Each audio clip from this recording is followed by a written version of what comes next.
حاملہ عورت کے لیے روزے کا حکم۔ اچھا بھائی، حاملہ عورت کو اگر روزہ مشکل لگ رہا ہو تو وہ روزہ رکھے گی یا نہیں؟ اگر وہ روزہ رکھے اور پھر صبح 10 بجے کے قریب روزہ توڑ دے تو اس پر قضا لازم ہے یا کفارہ؟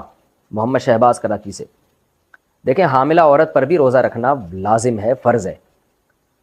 اگر اس کو بیمار ہونے کا خطرہ ہے تو جیسے دیگر بیماروں کو روزہ چھوڑنا جائز ہے، تو حاملہ عورت کو بھی، اگر دیکھیں حمل بذات خود بیماری نہیں ہے، جو عورتیں بچوں کو فیڈ کراتی ہیں وہ بھی روزہ نہیں چھوڑ سکتی، کیونکہ فیڈ کرانا کوئی بیماری نہیں ہے، یا پریگنینسی کوئی بیماری نہیں ہے۔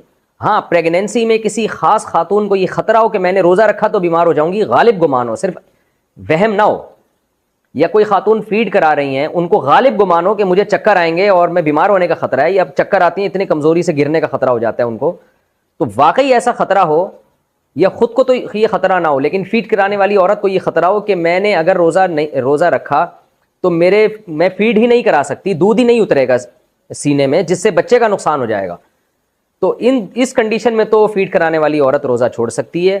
اسی طرح پریگنینسی والی خاتون اس کنڈیشن میں تو روزہ چھوڑ سکتی ہیں، ادروائز پریگنینسی میں بھی روزہ نہیں چھوڑنا جائز، اور فیڈ کرانے والی عورت کے لیے بھی روزہ چھوڑنا حرام ہے۔ تو اگر یہ خاتون یہ سمجھتی ہیں، خود نہیں سمجھیں بلکہ ڈاکٹروں سے مشورہ کر لیں، اور ایک ڈاکٹر سے نہیں 2-3 ڈاکٹروں سے، اور پھر اپنی رائے قائم کریں کہ اگر ان کو واقعی روزہ رکھنے میں اتنی ویکنیس ہو جاتی ہے کہ ان کے لیے روزہ گزارنا مشکل تو سبھی کے لیے ہوتا ہے، یعنی روزہ گزارنے میں بیمار ہونے کا خطرہ ہے ان کو، تو پھر یہ روزہ چھوڑ سکتی ہیں۔ یا پریگنینسی میں روزہ رکھنے کے بعد طبیعت خراب ہو گئی ہے اور روزہ توڑنا پڑ رہا ہے طبیعت خراب ہونے کی وجہ سے، تو پھر روزہ توڑ سکتی ہیں یہ۔ لیکن ویسے پریگنینسی میں جو ہے نا، بہت سی خواتین رکھتی ہیں روزہ، مغرب سے لے کے سحری تک کھاتی رہیں، کس نے منع کیا ہے؟ کیا روزے میں پرفیوم لگا سکتے ہیں؟ روزے میں پرفیوم لگانا صحیح ہے یا نہیں؟ نیز سر درد کی دوا روزے میں سونگھنا صحیح ہے یا نہیں؟ آصف علی دبئی سے۔ پرفیوم لگانے میں کوئی حرج نہیں ہے، ہاں ناک کی طرف کر کے نہ لگائیں کہ ناک میں اس کے ذرات داخل ہو جائیں آپ کے، جان بوجھ کر اس کو سونگھنا، یعنی اس کے جو الکوہلک ذرات ہیں ان کو کھینچنا۔ جب آپ نے لگا دیا پرفیوم تو پھر اس کی خوشبو آتی رہے، اس میں کوئی حرج نہیں ہے۔ تو باقی مسئلہ یہ ہے کہ سر درد کی دوا سونگھنا، تو سونگھنے میں اگر پراپر ذرات ہیں جو اڑ کے آپ کی ناک کے اندر جا رہے ہیں، اس کو کوئی دھواں وغیرہ یا کوئی کیا کہتے ہیں ایسی کوئی چیز نکلتی ہوئی نظر آ رہی ہے اس کو سونگھنے میں، پھر تو روزہ ٹوٹ جائے گا۔ ادروائز صرف خوشبو کی حد تک، اس کے اندر کوئی اسمیل ہے خاص قسم کی، تو صرف اس کو سونگھنے سے روزہ نہیں ٹوٹتا۔ ہوا سے مٹی حلق میں چلی گئی تو روزے کا حکم۔ میرے حلق میں مٹی اڑ کر چلی گئی تو کیا میرا روزہ ٹوٹ گیا؟ حمزہ رشید کراچی سے۔ نہیں جی، روزہ نہیں ٹوٹا، گرد و غبار سے روزہ نہیں ٹوٹتا۔ ہاں، گرد و غبار میں جائیں آپ باقاعدہ اس کو اس نیت سے سونگھیں گے میرے حلق میں مٹی جائے تو پھر روزہ ٹوٹ جائے گا۔ خود سے جو مٹی جا رہی ہے چلنے پھرنے میں تو ان سے روزہ نہیں ٹوٹتا۔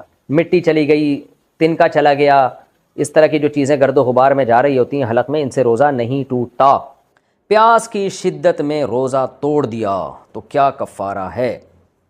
15 سال کا بچہ ہے، اس کا روزہ تھا، دیکھیں 15 سال کا بچہ نہیں ہوتا، یہ ذہن میں رکھیں، خیر 15 سال کا لڑکا ہے، اس کا روزہ تھا، وہ گزشتہ 2 سال سے روزہ رکھ رہا ہے۔ آج جب وہ اسکول سے واپس آیا تو گرمی کی شدت تھی، تقریباً 12 بجے پیاس کی شدت کی وجہ سے اس نے پانی پی لیا اور کہا کہ میں نے نیت نہیں کی تھی، اور اس کو روزہ توڑنے کے گناہ کا بھی علم نہیں تھا کہ اس کو 60 روزے رکھنے ہوں گے۔ اس کے بارے میں کیا حکم ہے؟ تنویر خان انڈیا سے۔ دیکھیں، رمضان کا روزہ اگر کوئی توڑ دے تو 60 لگاتار اس کو روزے رکھنے پڑتے ہیں، چاہے پیاس کی شدت کی وجہ سے یا بھوک کی شدت کی وجہ سے۔ ہاں، بیمار ہونے کا خطرہ ہو پھر توڑ دیا تو کفارہ نہیں ہے، لیکن شدت تو روزے کا ایک لازمی جزو ہے، کسی کو روزہ کم لگتا ہے، کسی کو زیادہ لگتا ہے۔ تو اگر کسی نے رمضان کا روزہ رکھا اور توڑ دیا تو 60 روزے رکھنے پڑیں گے اور کنٹینیو، اور پھر ایک قضا بھی الگ سے رکھنی پڑے گی۔ تو آپ کے جو بھی ہے، یہ لڑکا ہے آپ کا بیٹا ہے یا جو بھی ہے جناب تنویر صاحب، تو اس نے جو یہ کہا ہے نا کہ میری نیت نہیں تھی، تو کیا مطلب روزہ توڑنے کی نیت نہیں تھی؟ تو اس سے تو کوئی فرق نہیں پڑتا، روزہ توڑنے کی نیت نہ بھی ہو، جب توڑیں گے تو ٹوٹے گا نا خود بخود ہی۔ اور اگر ان کا مقصد یہ ہے کہ میں نے روزے کی نیت ہی نہیں کی تھی 12 بجے تک، تو دیکھیں رمضان میں نا جب آپ صبح سحری میں اٹھے، سحری کی، تو یہ نیت ہی کے قائم مقام ہوتا ہے، یہ اس کی علامت ہوتی ہے کہ آپ کی نیت ہے۔ تو اگر رمضان میں کوئی پراپر یہ نیت کرتا ہے نا کہ میری نیت نہیں ہے، تو پھر تو یہ سمجھا جائے گا کہ روزہ نہیں ہے، ورنہ تو روزے کی نیت تو ہوتی ہے مسلمانوں کی، صبح اٹھنا اس کی علامت ہے کہ روزہ تھا اس کا۔ تو اگر واقعی اس نے نیت نہیں کی تھی، یعنی اس کا ارادہ تھا کہ آج میرا روزہ نہیں ہے اور کنفیوز تھا کہ میں آج روزہ رکھوں یا نہیں رکھوں، 12 بجے اس کو خیال ہوا کہ نہیں رکھتا آج میں، تو پھر تو یہ روزہ نہیں ہوگا، اور چونکہ روزہ اس کا ہوا ہی نہیں ہے تو روزہ توڑنا بھی نہیں کہلائے گا، کیونکہ جب روزے کی نیت ہی نہیں تھی تو روزہ کہاں سے ٹوٹے گا۔ لیکن اگر صبح انہوں نے سحری کی اس نیت کے ساتھ کہ جیسے آج سب کا روزہ ہے میرا بھی روزہ ہے، اور پھر 12 بجے یہ کہہ رہے ہیں میری نیت نہیں تھی، تو پھر اس کا اعتبار نہیں ہوگا۔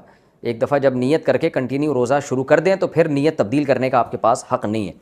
تو خلاصہ یہ نکلا کہ اگر ان کی واقعی اس دن روزہ رکھنے کی نیت نہیں تھی اور انہوں نے اس نیت کو ڈیلے کیا، انہوں نے کہا بعد میں سوچوں گا کہ آج رکھنا ہے یا نہیں رکھنا، تو پھر تو روزہ جو انہوں نے توڑا ہے تو یہ توڑنا کہلائے گا ہی نہیں، کیونکہ روزہ بھی انہوں نے نیت ہی نہیں کی تھی، تو شروع ہی نہیں ہوا تو ٹوٹا کہاں سے، تو پھر تو کفارہ نہیں ہے۔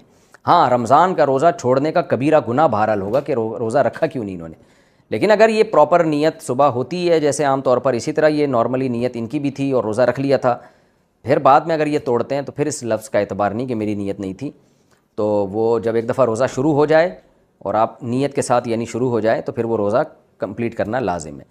اور یہ مسئلہ کہ ان کو علم نہیں تھا کہ روزہ توڑنے کا گناہ ہوتا ہے، 60 روزوں کا کفارہ لازم ہوتا ہے، تو دیکھیں مسئلے سے کا علم نہ ہونا یہ شریعت میں معتبر نہیں ہے۔ ایک آدمی کھڑے کھڑے بیوی کو 3 دفعہ طلاق کہہ دیتا ہے اور کہتا ہے مجھے پتہ ہی نہیں تھا کہ 3 طلاقوں سے طلاق ہو جاتی ہے، تو بھئی آپ کو پتہ ہونا چاہیے نا۔